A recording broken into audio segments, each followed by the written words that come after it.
Before starting the video, don't forget to subscribe to the channel, share with your friends, and like the video. Thanks for your support. Now let's go to the video. Honda isn't hiding the fact that its new Prologue electric SUV is built on top of the same underpinnings as the Chevy Blazer EV. Executives talk about it openly, saying that Honda's partnership with GM helped the company speed its first mass-produced EV for the US to market much quicker than they otherwise could have, if we only had pictures of the exteriors to look at. The automakers could have pulled the wool right over our eyes. Looking at photos of the 2024 Honda Prologue and the 2024 Chevrolet Blazer EV, you'd never know the two electric SUVs are built from the same parts.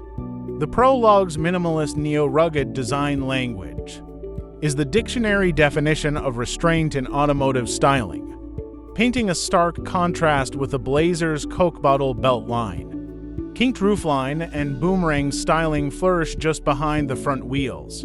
The visual differences make it clear that the Prologue is more than a badge engineering job, but just how deep do the changes go? Here's what we know about how the Prologue's development.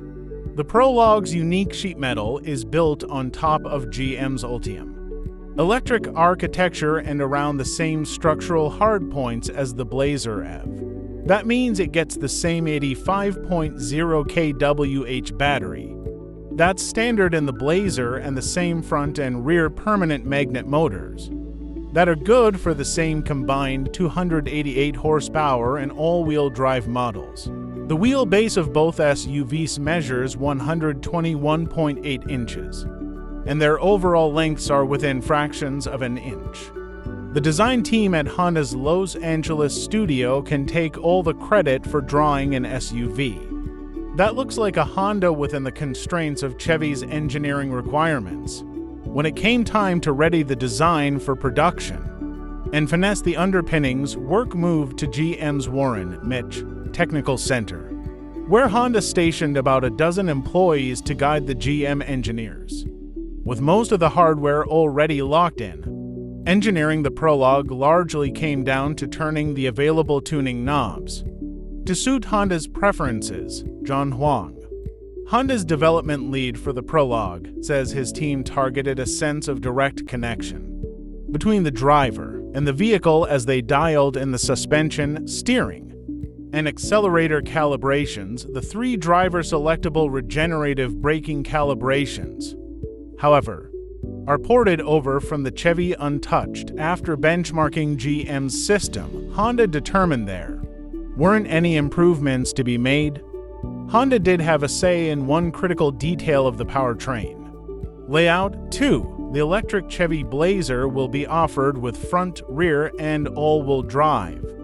Honda's luxury division will sell rear and all-wheel drive versions of the 2024 Acura ZDX, which is also built from the same Ultium hardware. But the Prologue will not be offered with a rear-wheel drive option, instead offering buyers either front or all-wheel drive. That was important, Huang says, to give Honda customers the stable, predictable handling dynamics they're used to.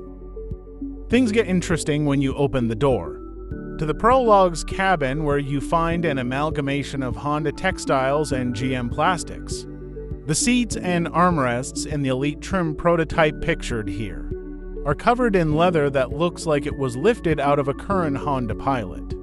Yet the window switches, the steering wheel, and the climate controls are pulled straight off the shelves of a GM parts warehouse.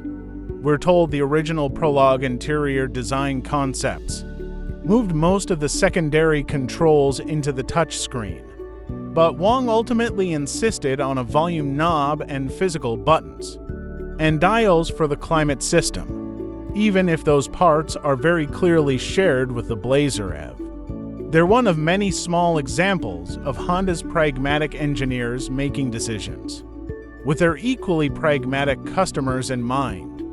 The Blazer EV starts up as soon as the driver presses the brake pedal, but the Prologue features a push-button ignition on the dash, where the Blazer's charging port door motors up and down. The Prologue swings open manually like a conventional gas filler flap.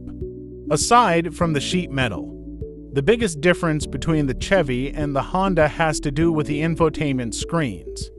Chevy's central touchscreen measures a monstrous 17.7 inches and feels even bigger because it wraps around the driver in a single housing with the digital instrument cluster. In the Prologue, Honda splits the cluster and infotainment system into two freestanding units, with a modest 11.3-inch touchscreen positioned centrally for easier access by a front seat passenger. We haven't yet played with a working version of the Prologue's infotainment system, but there's one good reason to believe it will be nearly indistinguishable from what you get in the 2023 Honda Accord.